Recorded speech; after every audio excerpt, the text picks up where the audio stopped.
25, 30 feet where I'm supposed to go. And I don't know why I didn't think about it before, but I am terrified of heights. I am deathly afraid. And I'm like, there's no way this is happening. And so I made up some excuse because us ADDers were really good at that. And I backed away from the group and I sat by the water cooler.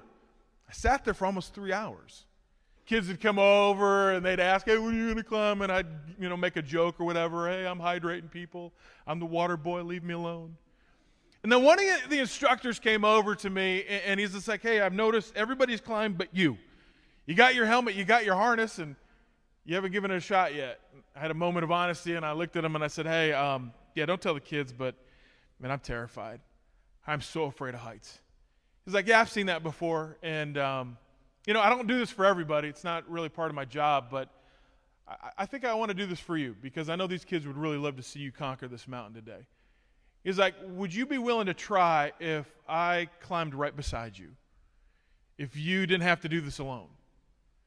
And I don't know what your story is, but if you've ever had a situation where you had to overcome something, a fear, a struggle, or a challenge, or had a goal or a desire, there is nothing better. Nothing compares to having somebody come alongside you and you recognizing that I don't have to do this alone. And so it motivated me enough to get up off of that rock, and I walked over to the rock climbing area. Now, I'm still super nervous, and when I get nervous, my ADD is at a super high level. I get super chatty. I talk real fast. I ask weird questions, and this girl starts tying the rope around my harness, and I'm like, hey, how you doing? You from Colorado? I love Colorado. It's beautiful. I live in Indiana. You like Indiana? You ever been to Indiana? We got lots of corn in Indiana. Do you like corn? I got a corn guy. I can hook you up. Put a little butter on it. It's delicious. Right now, some of you are like, well, he really is special.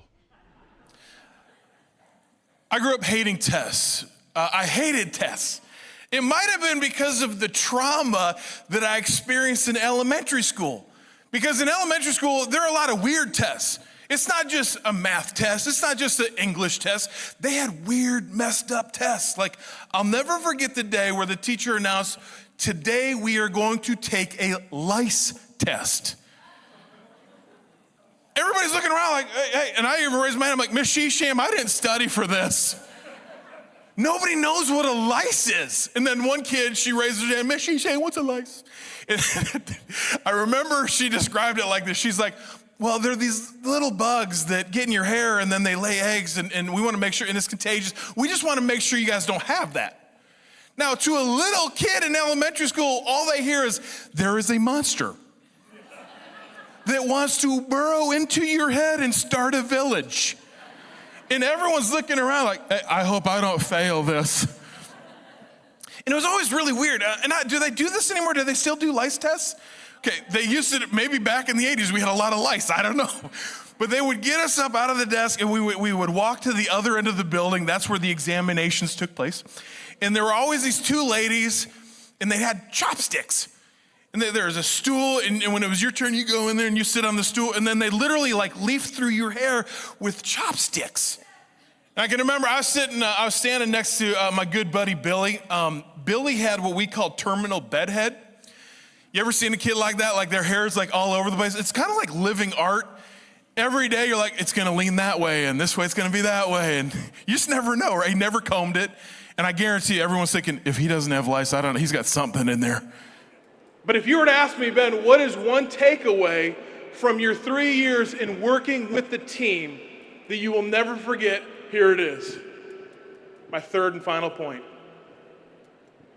Have more coffee.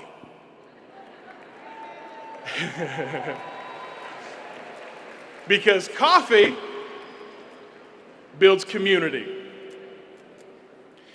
When you take the time and you are intentional about sitting down with somebody to drink a cup of coffee, something magical happens. The first magical thing is you usually put your phone away. So you're setting aside all of the rings, pings, and dings, and you're setting aside all social media, and you are literally sitting and having a conversation, which is a lost art, with somebody asking compassionately curious questions, getting to know that person. We go in, Billy and I, because we're standing right next to you, and I'm sitting there, and I'm super nervous, and all I'm thinking, they're going to jam that stick into my head, crack. Anything in there? Nothing's in there. And then they start leafing through my hair, and you realize, oh, this feels pretty good. It's like a cranial massage. And they're digging around, and I'm like, oh, this is, can you get over here? If you scratch behind my ear, watch what happens to my leg. My dog Scooby taught me that. And I'm loving it, and all of a sudden, the lady checking Billy's hair screams at the top of her lungs, we got one!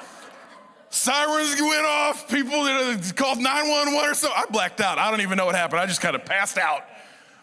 When I woke up, Billy was gone. We didn't see him for a whole week.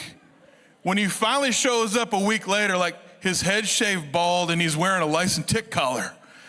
And we're all like, dude, what happened? And he was loving, he's like, man, I got a free haircut and a week vacation. And everybody after that's like, where do I get some lice? And when you get to know the people that you're working with more intimately, when you get to know their struggles and their challenges and their passions and their loves and their likes, oh man, now your culture in the workplace becomes way more dynamic. I don't know if you guys recognize where you are at, and this doesn't happen very often. I think the next largest teacher event that I've done, maybe 1,000 people. Your community is literally 5,000 people in an ice arena. Then they had the hearing, they still do the hearing test? Do they have that one? Yeah, they put the headphones on your melon and they tell you, this is the instruction. The room's really quiet and the lady's like, she's super serious. All right, there are gonna be a series of tones. If you hear a tone, raise your hand. Raise your hand coinciding with the ear that you hear the tone in. And then you hear like, right? So God's blessed me with a weird sense of humor. I don't know if you picked up on that yet or not. And I decided I was in a weird, goofy mood. I decided I'm not gonna raise my hand at all. So there are a million tones, and after a few minutes, she's thinking the thing's broken. She's messing around with the buttons, and I'm just sitting there kind of like looking around aimlessly. And then when I saw that she was really getting confused, I started to laugh really loud. And so she got even more nervous. She looked at me, I'm like, Mr. Glenn, what are you laughing at? I said, the guy who's talking in these headphones, he's telling a funny joke. He's hilarious. Then I had to take a psychiatric test, and things have never been the same. So I finally asked her, like, hey, what's your job? And she says, well, my job's pretty important. You see this rope I'm tying to your harness? I'm going to be holding the other end so that if you're like climbing and you slip a little bit, you won't fall. I'll catch you. I am not exaggerating. This girl was this big. She looked like she was fresh out of the Shire, okay? Her brother was probably Bilbo Baggins. And I'm looking at her, I'm like, what do you get, me big, you little. And I'm trying to explain to her, I'm like, lady, if I'm climbing this rock face and I fall, you're going straight to the top. This is not a ride at Disney World. And so she's like trying to tell me it's like physics and pulleys and all kind. And the instructor comes over and they're trying to, hey, we've done this before. Have a little bit of faith. All right. So I start climbing, and I get 5 feet, 10 feet. I get like 20 feet off the ground, and I get stuck. So for the whole time, it was kind of like leaning in like this, and I get 20-some feet off the ground, it goes like this, and I'm like, I don't know what to do now. It's not like a rock wall where, it's painted gray with these little bright things that stick out that practically scream out, grab me. Now, you got to feel around to get a little foothold and pull yourself up, and I'm stuck. You guys have schools all over the place, and some of you have got similar jobs. And so I know that you won't have the opportunity to have a cup of coffee today. I know you won't have a chance to get to know individuals today. But if you leave here with the intention of, hey, I'm going to get to know somebody from a different school district or from a different area with the same job, something magical will happen. You'll have the opportunity to lift each other up when you get knocked down. You have the opportunity to share new ideas, to problem solve. But if anything else, you'll have an opportunity to sit across from somebody that you can relate to who endures the same things that you endure day in and day out. You will build community. But he screams over to me, he's like, Ben, stop. And then he screams something down to his person holding his rope. And then what he did next, I have never seen before except for like in the movies. It was the coolest thing ever. He somehow jumped away from the rock face and he started to swing over to me. And I thought for sure that dude is going to drop kick me off the side of the mountain. He's going to, bam. But somehow he masterfully stopped within inches of me. I'm shaking now. I'm like, don't ever do that again. He said, hey, first of all, I'm still here. You're not alone. I'm still here. Let's beat this thing. I know exactly where you're at. If you reach up with your left hand, I will give you a nudge, but I can't do it alone. I will give you a nudge. There's something for you to grab onto with your left hand. Reach up with your left hand, grab it. Let's get to the top of this thing. And we did. We got to the top, and when I came down from that mountain one day, I realized something. I will never, ever climb a rock again. This is all I've ever done. I've traveled around almost for 30 years slinging chalk on a canvas, and I've traveled everywhere you can imagine. I've spoken to every size group imaginable. I can remember standing on a stage with 70,000 people in this dome. When you have ADD, that's really hard because then they give you a microphone and everything echoes. And I remember standing on the 50-yard line, and I'm getting ready to do 3 of these drawings. And they're like, hey, just say a couple words. And I get out there, and I'm like, my name's Ben Glenn. 2 seconds later, I hear back, my name's Ben Glenn. I'm like, no, my name's Ben Glenn. Spoken to all these NFL football teams, all these corporations, all of these things, right? All of this stuff. But one thing that I have learned is that there's nothing more tragic, more challenging than when an individual gets caught into stinking thinking. When life hits you with the struggle, when life throws a curveball at you, the last thing you should do is go and isolate. I had to share with my kids. I had to give them visuals. I'm like, hey guys, you ever watch the Discovery Channel? You ever watch it when you got the little tiger or the lion out there and they're chasing the little Bambis around? Which one gets eaten? The one that's by itself, not the one that's in the herd. There's a message there, isn't there? I isolated. I got away.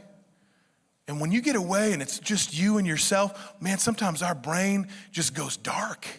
And so I grew up for many, many years isolated, stepped away from people I didn't want to be made fun of. I thought I was protecting myself.